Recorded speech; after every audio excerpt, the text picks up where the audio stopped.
요한복음 21장 15절로 17절 읽겠습니다.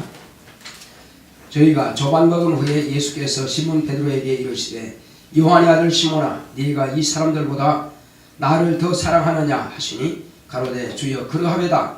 내가 주를 사랑하는 줄 주께서 아시나이다. 가라사대 내 어린 양을 먹이라 하시고 또 두 번째 가라사대 요한의 아들 시몬아 내가 나를 사랑하느냐 하시니 가로되 주여 그러하외다. 내가 주를 사랑하는 줄 주께서 아시나이다. 가라사대 내 양을 치라 하시고 세 번째 가라사대 요한의 아들 시몬아 내가 나를 사랑하느냐 하시니 주께서 세 번째 내가 나를 사랑하느냐 하시므로 베드로가 근심하여 가로되 주여 모든 것을 아시오매 내가 주를 사랑하는 줄 주께서 아시나이다. 예수께서 가라사대 내 양을 먹이라 까지 보겠습니다. 자, 오늘 주보의 요약을 보겠습니다. 교회를 사랑하자. 시작. 하나님은 교회를 사랑하신다. 그가 아들을 통해 교회를 세우시고 양육하신다. 창세전에 예수 안에서 예정하신 대로 자녀로 삼으셨다. 아담의 가정을 통하여 신령한 자녀를 얻게 하셨고 세상이 타락하여 물로 심판하실 때 노아의 가정으로 방주를 짓게 하여 거룩히 구별하여 구원하셨다. 셈의 후손 중에 아브라함을 택하셨고 그의 자손 중에 야곱을 택하여 이름을 이스라엘이라 칭하여 그 자손을 애굽에서 400년 동안 한 민족으로 성장하게 하셨고 때가 이르러 모세를 택하여 이스라엘 출애굽하여 광야로 이끌어내시고 그들에게 율법을 반포하시고 성막을 만들어 하나님을 섬기는 법을 가르쳐 40년간 광야에서 연단하시고 광야 교회를 통해 하나님은 이스라엘의 왕이 되시고 그들은 하나님의 백성이 됨을 알게 하셨다. 하나님께서 다윗 자손으로 오신 하나님의 아들 예수 그리스도를 통해 음부의 권세가 이기지 못하는 신약교회를 세우셨다. 예수 그리스도의 피로 세우시고 성령으로 양육하시는 교회임을 알게 하셨고 또한 제자들의 순교로서 교회가 견고하게 세워질 것을 명하셨다. 신약교회는 온 천하에 다니며 복음을 전파하여 예수의 고난의 죽음과 부활로 인류권을 증거하고 제자를 삼아 가르쳐 지키게 하는 것이 사명이다. 교회는 예수 그리스도께서 불러 모아 택하신 무리요 성령을 모신 성전된 성도들의 모임이다. 교회는 성령이 기름 부어 세운 종을 통해 치게 하셨다. 선한 목자는 양을 위해 목숨을 버리지만 삭구는 재앙이 아니므로 이리가 오면 달아난다. 교회를 사랑하는 것은 주님의 몸을 사랑하는 것이다. 내용나 교회를 사랑하자. 하나님은 교회를 사랑하십니다. 자, 우리 하나님은 교회를 사랑하신다. 제목합시다. 시작. 하나님은 교회를 사랑하신다. 하나님은 교회를 사랑하신다. 하나님은 교회를 사랑하신다. 하나님께서 우리에게 아들을 보내주시는데 바로 아들을 통해서 하나님께서는 교회를 세우신 것입니다. 자, 그러면 이 교회라고 하는 것은 이 신약교회만 교회가 아닙니다. 이전부터 교회가 세워지기 위해서 미리 정지작업을 한 것입니다. 자, 제가 단도직입적으로 한 가지만 물어보겠습니다. 교회를 세우는 목적이 뭘까요? 그냥 우리끼리 생각할 때 교회가 왜 세워져야 될까요? 두 가지 목적이 원래 있습니다. 첫째는 교회라고 하는 것은 예수 그리스도를 증거하여 예수의 피뿌림을 통해서 곧 하나님의 아들의 그 피를 통해서 세상에 하나님의 의를 나타내는 것이고 피가 없으니까 삶이 없으니까 그리고 피 뿌린 그 피를 통해서 하나님의 아들은 죽었으나 아버지께서 그를 살리심을 통해서 과연 하나님은 의로우시다 하는 것을 나타내기 위해서 하나님의 아들을 죽는 데까지 내어놓으신 하나님의 사랑과 그리고 당신의 몸을 죽는 데까지 내어놓으신 바로 하나님의 아들의 그 은혜를 온 천하에 증거하며 온 세상 만민들이 그로 인해서 하나님 아버지께 영광을 돌리며 하나님 앞에 감사를 돌리기 위해서 이와 같이 교회가 세워지는 것이고 두 번째는 교회가 아니고서는 하나님의 자녀가 될 수가 없습니다. 그러므로 이것은 벌써 창세전부터 예수 그리스도 안에서 우리를 하나님께서 자녀 삼으시려고 이미 작정하신 것입니다. 뜻을 정하신 거예요. 자, 그래서 이것을 이제 풀어가게 되면은 하나님께서 우리에게 이와 같이 하나님께서 아들을 보내심으로 하나님의 아들을 통해서 교회를 세우시고 양육해 가신다는 것입니다. 그러므로 창세 전에 예수 안에서 예정하신 대로 우리를 요한복음 1장 12절에 기록된 말씀처럼 이제 이와 같이 영접하는 자, 그 이름을 믿는 자들에게는 하나님의 자녀가 되는 권세를 주셨다 하신 것입니다. 그러므로 하나님의 자녀가 되는 것은 예수가 아니고서는 자녀가 될 수가 없습니다. 이를 위해서 하나님께서는 이제 아담이라고 하는 한 사람을 택하시고 그에게 생기를 불어넣고 생명이 되게 하심으로 아담 되게 하시고 아담의 후손을 이제 그 아담 후손부터는 신령한 자손이 대를 이어가는 것입니다. 그래서 신령한 자손을 얻게 하신 것은 이제 신령한 자손이 많은 무리가 하나님의 자녀되게 하기 위해서 이와 같이 아담 자손은 다 신령한 자손이 되게 하신 것입니다. 그러므로 아담 자신이 먼저 영적인 조상이 되었고 아담의 옆구리를 통해서 나온 여자 하와라고 하는 그 여자도 신령한 사람이 되었고 그리고 하나님께서 말라기서 2장 15절에 말씀하신 것처럼 하나님께서 왜 아담 한 사람을 지으셨느냐 이는 신령한 자손을 얻기 위함이라 말씀하신 것입니다. 그러므로 아담 한 사람을 통해서 이 땅에 신령한 영적인 자손이 얻게 되는 것입니다. 그러므로 이제 하나님께서 그 아담의 가정이 타락했을지라도 그러나 신령한 영적인 가정이라는 것입니다. 자, 그러므로 신령한 영적인 가정이 타락함을 인하여서 결국은 이 세상이 폐괴하게 되고 이제 이 땅에 죄악이 충만하게 되고 그리고 이제 아담 이외의 사람들 죄가 없는 영이 없는 무영적인 존재인 사람들 그걸 네피림이라고 합니다. 그들과 폐교한 자들 이제 이미 영이 없는 자들과 영이 있는 자들이 결혼하게 되면 영이 없는 자손이 나옵니다.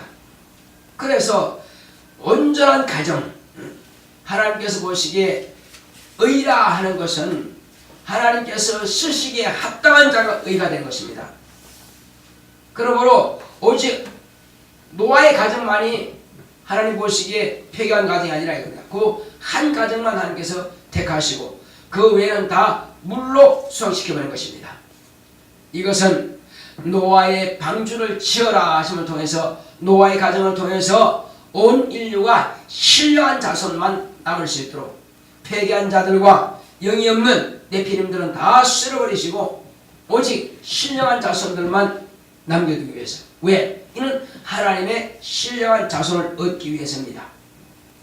자, 그리고 이후에 하나님께서 노아의 곧 첫 아들인 셈의 후손을 통해서 아브라함이 낳게 하시고 이 아브라함을 하나님께서 택하신 것은 하나님의 친구가 될 정도로 그렇게 신실하게 하나님을 공경한 자라 이겁니다. 그래서 아브라함을 택하신 것을 하나님께서 후회하지 않습니다. 왜? 하나님께서는 아브라함을 보시니까는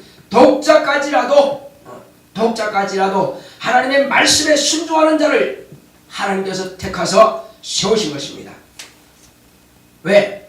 이 하나님의 택하신 것을 보게 되면 아무나 택하시는 것이 아니라 실로 하나님의 뜻을 이룰 만한 자를 세우신 것입니다. 그래서 아브라함은 독자 이삭을 바치는 것은 곧 예배가 너무 중요하기 때문에 하나님과의 나의 관계는 내 아들보다도 백세의 아들보다도 더 귀하기 때문에 그래서 독자라도 하나님 말씀에 순종해서 바치는 것입니다. 이것을 보시고 내가 이제야 아브라함이 하나님을 경외한 줄 내가 보았노라 말씀하신 것입니다. 그리고 그가 하나님께서 아브라함에게 이제 네 씨를 통해서 천하 만민이 구원을 얻으리라 복을 받으리라 말씀하셨고 대적의 문을 얻으리라 말씀하신 그 약속의 말씀이 이루어지게 되는 것입니다. 그러므로 아브라함과 이삭과 야곱 곧 이제 그 3대 손인 바로 야곱을 통해서 야곱의 그 12족장들 자손들을 통해서 그들이 이제 저 가나안에서 애국으로 들어갔죠. 지금은 이집트죠. 그 애국으로 내려가서 430년 동안 종살이 하면서 모든 고난과 힘든 역경을 다 이겨내고 큰 민족이 되어서 이제 많은 채무를 이끌고 나오게 되는 것입니다. 이것은 하나님께서 나는 바로 이스라엘의 임금 곧 왕이 되고 이스라엘의 하나님이 되고 이스라엘은 나의 백성이 되리라 말씀하신 것입니다. 그래서 하나님께서 택하셔서 이제 광야에 나가서 양을 치게 했던 바로 40년 동안 양을 치게 했던 모세를 부르셔서 애굽의 모든 문물과 그런 문학을 다 알고 있는 애굽의 모든 어렸을 때부터 배웠던 그 모세를 통해서 이 왕실의 모든 것을 제도를 알고 또 그 모든 것을 다 지식과 지혜가 충족한 바로 그 모세를 통해서 이스라엘 백성들을 이끌어내게 하신 것입니다. 그럼 처음부터 모세라고 하는 것은 물에서 건졌다는 뜻이 있습니다.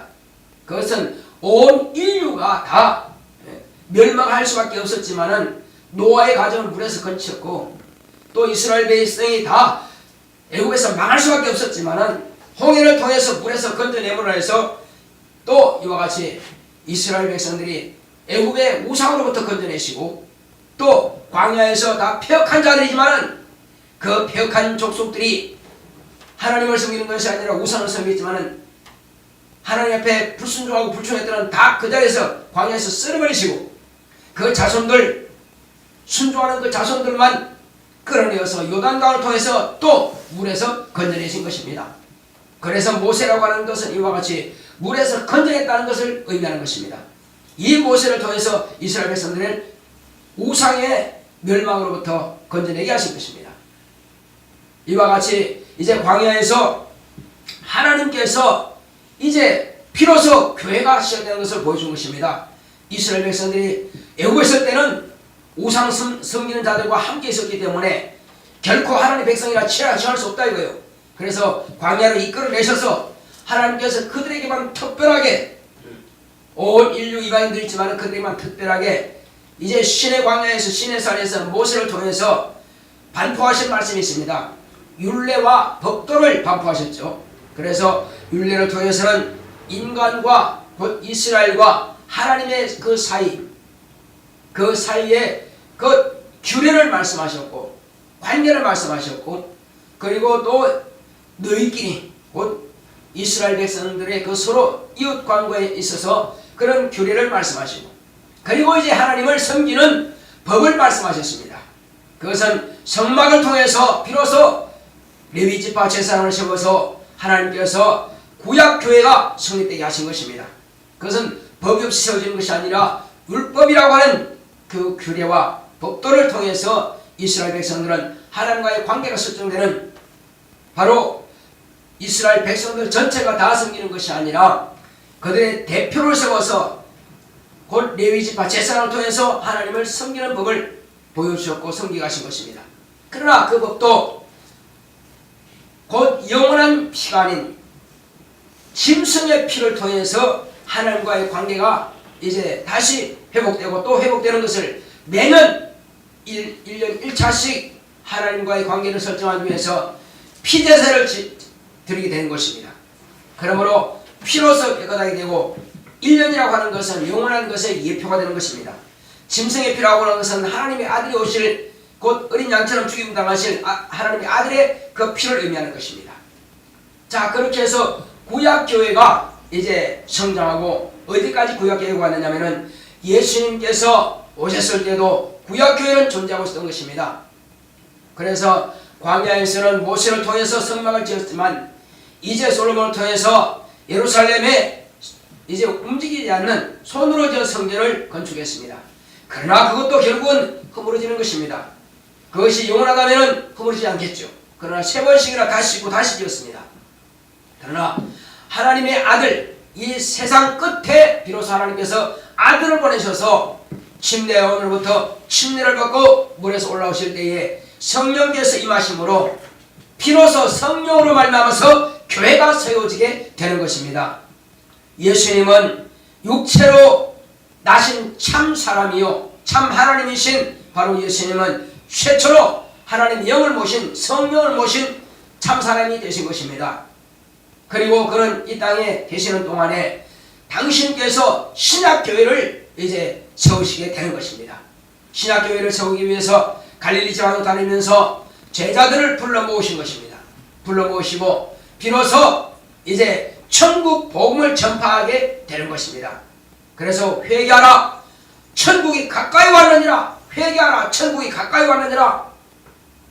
회개하고 복음을 믿으라 말씀하신 것입니다. 집사님, 복음이 뭐죠? 복음이란 바로 예수님 당신 자신을 말씀하시는 것입니다. 성령도 복음을 말씀하셨고 제자들도 복음을 말씀하셨고 하나님의 아들도 복음을 말씀하시고 저도 지금 복음을 전하고 있는 것입니다. 앞에 지금 말씀드린 것은 구약 성경에 기록된 말씀들은 이 복음을 복음답게 하기 위해서 참고서처럼 지금 미리 제가 말씀을 드리는 것입니다. 복음이 어떻게 해서 생겼는가? 뿌리 없이 생긴 것이 복음이 아닙니다. 반드시 복음이 이루어지기 위한 하나의 전투작업이 있었던 것입니다. 구약교회가 있어야 신약교회가 있는 것입니다. 짐승의 피를 흘려야 그 예표를 두어서 하나님의 아들이 피 흘리는 것입니다. 어느 날 갑자기 내가 그리스도다, 내가 예수다 하는 사람들은 다 가짜입니다.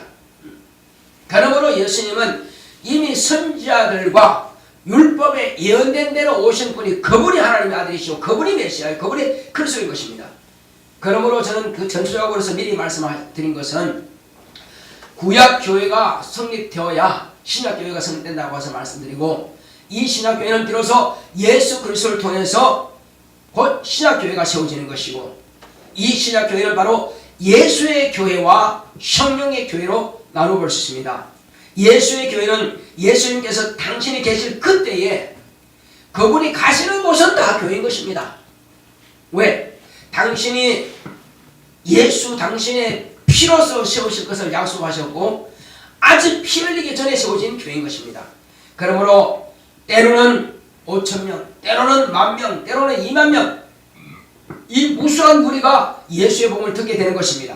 이 무수한 무리가 병도 고침받고 또 이와 같이 귀신도 쫓아내음을 보고 그리고 하나님 아버지와 아들의 관계와 그리고 당신이 피 흘려 죽으실 것과 부활하실 것에 대해서 그들은 들은 것입니다. 그러므로 이제 12제자를 세우시고 그들을 통해서 이제 성령으로 세우시는 이제 교회가 이루어지기 위해서 예수님께서는 3년 반 동안이나 그들을 가르친 것입니다. 그래서 부르신 겁니다. 어디에서? 광야로 다니면서 갈릴리 해변을 다니면서 이렇게 쭉 불러 모은 그 사람들. 그러니까는 신약교회가 세워지고 난 이후에 곧 예수의 교회가 세워지고 난 이후에 성령으로 세워진 교회가 둘 다 신약교회지만은 이와 같이 예수님께서 살아계실 때만에는 흙으로 지음받은 육체 안에 영이 있는 그 사람들에게는 아직 성령이 임하시지 않은 것입니다. 그러므로 예수님께서 나를 믿는 자는 그 배에서 생수가 흐르나리라 말씀하신 것은 무슨 뜻이냐면은 지금은 아직은 그가 고난받지 않았고 영광을 받지 못하신 거로 그 점이기 때문에 제자들에게는 아직 성령이 임하시지 않았다는 것입니다. 그러므로 예수님께서 고난당하시고 죽음과 부활을 통해 하늘 보좌에 가시고 난 이후에 비로소 제자들에게 성령이 임하십니다. 그때에 12제자에게만 임하신 것이 아니라 120명이 임한 겁니다. 12제자보다 10배가 더 늘어난 거죠. 그래서 신약교회는 120명의 성도로 말미암아서 비로소 온전한 신약교회가 세워지게 되는 것입니다. 그러니까 예수의 교회는 예수님 한 분만 성령을 내주하신 성령을 모셨고 아직 12명은 성령을 모시기 전인 것입니다. 자, 그러나 신약교회 하면 예수의 교회와 성령의 교회라고 말씀드렸죠. 그래서 예수님께서는 말씀하신 대로 당신이 교회를 세우는 것을 말씀하셨고 어떻게 세웠습니까? 당신이 부르셔서 모으셔서 택하셔서 제자를 삼으시고 교회로 만들어간다 이겁니다. 자, 교회라는 뜻은 뭐라고요? 교회는 자 불렀다, 모았다, 택했다. 이것이 불러서 모아서 택한 그 무리들. 그리고 이것은 비로소 온전한 신약교회는 그들이 물과 성령으로 주님께서 분부하신 대로 자 침례를 주라, 모든 족속으로 제자를 삼아 아버지와 아들과 성령의 이름으로 침례를 주라 분부하신 것입니다. 내가 너에게 분부한 모든 것을 가르쳐 지키게 하라 말씀하신 것입니다. 이와 같이 가르쳐 지켜야 하는 데까지 이르러야 비로소 신약교회가 완성되는 것입니다. 그래서 교회라고 하는 이 교회 사명이 뭐냐? 교회의 사명은 비로소 예수님께서 하신 그 일을 오늘날 지속하는 것이 교회의 사명인 것입니다. 예수님께서 교회를 세우신 목적은 그것이 지속하기 위해서 세우신 것입니다. 그러니까 예수님 당시에만 있는 것이 존재하는 것이 교회가 아니라 다시 재림하실 때까지 존재하는 교회가 이루어지기 위해서 지속적으로 복음을 전파하고 가르치고 지키게 하는 이 일을 지속하기 위해서 교회를 세우신 것입니다. 자, 그러므로 이 교회라고 하는 것은 하나님의 자녀가 탄생하는 곳입니다. 교회의 목적은 하나님의 자녀가 탄생하기 위해서, 교회가 없다면 하나님의 자녀가 탄생할 수 없습니다. 구약교회가 있음을 통해서 비로소 이스라엘 백성들이 하나님의 백성인 것이 존재가 되고 존치가 되는 것이고, 신약교회를 통해서는, 구약교회는 눈으로 보이는 선막과 성전을 통해서 이루어졌지만은, 그러나 신약교회는 이제 손으로 짓지 아니한 자신의 영혼이 교회요, 자신의 영혼이 성전이요, 자신의 영혼이 비로소 하나님의 아들이, 하나님의 자녀가 되는 것입니다. 그러므로 물과 성령으로 거듭난 성도들의 모인 무리가 비로소 신약교회라 할 수가 있는 것입니다. 신약교회라고 뭐라고요? 자, 첫째는 불렀다, 모았다, 택했다.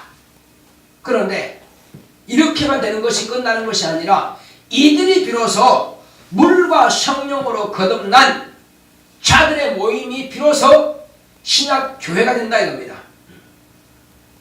성전된 영혼들, 성전된 영혼들의 그 모임이 교회가 되는 것입니다.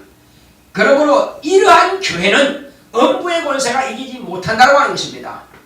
이들을 치기 위해서 성령으로 기름 부은 종들을 세우시고, 성령으로 기름 부은 종들이 비로소 주님의 양들을 밑맡아서 치게 되는 것입니다.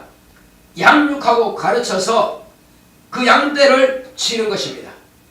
그리고 그 양떼의 모임물을 통해서 비로소 더 많은 하나님의 자녀들이 거듭나는 삶을 살게 되는 것이고, 이 복음 전파를 통해서 온천한 만민에게 하나님의 자녀가 될 수 있도록 부르고 모으고 택하고 또 물과 성령으로 이와 같이 그들로 하여금 거듭나게 하시고, 그들 가운데서 성령으로 기름 부어서 또 제자를 삼으시고 종을 삼으시고 주님 모아주신 그 양들을 치게 하시는 것입니다.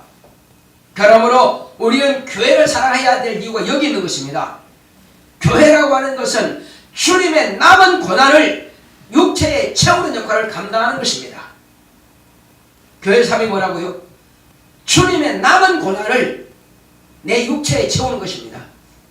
성령의 감동하심을 받아서, 성령의 말하게 하심을 따라서 예수님은 하나님의 아들이시고, 예수님은 우리 죄를 감당하셔서 고난당하셨고, 그리고 주님 나가셨지만은 하나님 아버지께서 살아계셔서 그 아들을 다시 살리셨다고 하는 것을 증거하는 이 거룩한 사명인 것입니다. 이 사명을 감당하기 위해서 교회를 세우신 것입니다. 그러므로 성령으로 기름 부어 세운 목자들은 항상 목자장 대신 오시는, 목자장이 오실 때에 이 칭찬과 상의도록 하기 위해서 부지런히 이 말씀을 증거하는 것입니다. 그런데 목자 가운데서 참목자가 있고 사꾼목자가 있습니다. 자, 참목자는 뭐가 참목자예요? 사꾼목자는 뭐가 사꾼목자입니까? 참목자는 양떼를 위해서, 선한 목자는 양을 위해서 목숨을 버리는 것이 선한 목자입니다. 그러나 사꾼목자는 양의 재앙이 아니고, 오직 그 사람은, 사꾼이라고 하는 것은 나쁜 놈 그런 뜻이 아니에요. 사꾼이라고 하는 것은 양을 치는데 주인이 지금 양이 무리가 너무 많아가지고 나누어서 치는데 돈을 줘가지고 월급쟁이로 월급을 주면서 내 양 좀 쳐놔라, 내가 월급 얼마 주겠다 해서 매월 아니면 매주 아니면 매일 삭을 주고 이제 양을 맡겨주는 것입니다. 그런데 이 월급 아니면 상을 받는 사람은 상을 받기 위한 목적으로서 양을 칠 뿐이다 이겁니다. 그런데 이리가 온다 이거죠. 그런데 이리가 지금 자기 앞으로 다가오고 있습니다. 어떻게 할까요? 아, 삭보다도 내 목숨이 더 귀하니까 도망가는 거지 뭘. 왜? 뭐 양 몇 마리 죽여야 그건 주인이 알아서 알리고, 어제 나는 지금 상만 받으면 되는데 상을 포기하면 되는데 까짓 뭐 양 몇 마리 먹었어. 그러면 양값만 주면 되지 뭐. 난 일단 내가 목숨 살고보자 도망가는 겁니다. 왜? 그거는 목적이 뭐라고요? 한마디로 일당만 받으면 되니까, 월급만 받으면 되니까. 그런데 월급보다 귀한 것이 자기 목숨이라 이거요. 목숨 살기 위해서 그냥 이리만 도망가는 것입니다. 이것이 사뿐이요. 그러나 선한 목자는 뭐냐? 선이라고 하는 것은 살리는 것이고 악이라고 하는 죽이는 겁니다. 선한 목자라고 하는 것은 양을 살리는 것이 목자입니다. 양의 목숨을 갖다가 결단코 잃어버리지 못하는 것입니다. 양의 목숨을 차라리 잃는 것보다는 자기가 잃는 게 낫다는 것입니다. 그러면 이리가 와서, 센 이리가 와서 자기를 모는다 할지라도 그래도 이리와 싸운다는 것입니다. 싸우다가 피 흘려 죽을지라도 그래도 이리와 싸운다는 것입니다. 이것이 선한 목자예요. 그래서 그럼 누가 선한 목자이지 집사님? 누가 선한 목자예요? 현진아, 누가 선한 목자지? 누가 선한 목자예요? 예수님이잖아요. 예수님은 우리를 살리기 위해서 싸움하다가 죽었어요. 어둠의 자식들한테 죽었다니까요. 어둠의 세상 주관자가 누구죠? 마귀라고도 하고 사단이라고도 하고 뱀이라고 하는 자 바로 그 자입니다. 그가 자기 자식들을 동원해가지고 하나님의 아들을 죽였습니다. 죽으면 죽을지라도 내 양을 위해서, 아버지께서 내게 맡기신 양을 위해서 차라리 죽음을 택한다는 것입니다. 당신이 죽어서 피로서 우리를 살리신 겁니다. 할렐루야. 그분이 선한 목자라 이거요. 그러면 당신이 선한 목자인 것처럼 당신의 양을 위 맡겨서 당신이 이 땅에 오실 때까지 성령으로 기름 부어서 세운 종들이 있습니다. 그 중에서도 목자장 되시는 예수님처럼 선한 목자가 있고 사꾼 목자가 있습니다. 그래서 교회는 다 같은 교회가 아니라요. 돈벌이 하기 위해서 교회를 세운 사람도 있습니다. 많은 성장하지, 아주 개그맨도 부르고 노래 잘하는 사람도 부르고 인기도 부르고 이렇게 해서 교회를 막 성장시킵니다. 과연 그것이 교회냐 이겁니다. 인간의 귀를 즐겁게 하고 인간의 기분 좋게 하고 문화적인 씻어가지고 이렇게 해서 세운 교회가 교회냐 이겁니다. 그건 돈벌이를 위해서 세워진 하나의 뿌리입니다. 그것은 예수의 교회라 할 수는 없다 이거예요. 성령의 교회를 할 수는 없다 이겁니다. 성령의 교회는 오직 예수의 피를 통해서만 세워지는 교회가 성령의 교회인 것입니다. 예수의 피에 증거가 없는 교회가 무슨 교회입니까? 그건 예수의 교회는 아닙니다. 사람들의 모임일 뿐입니다. 모임은 모임이지. 그러나 예수의 교회라 할 수 없다 이거죠. 신약 교회라 할 수 없다 이거죠. 성령이 세우신 교회라 할 수 없다 이거죠.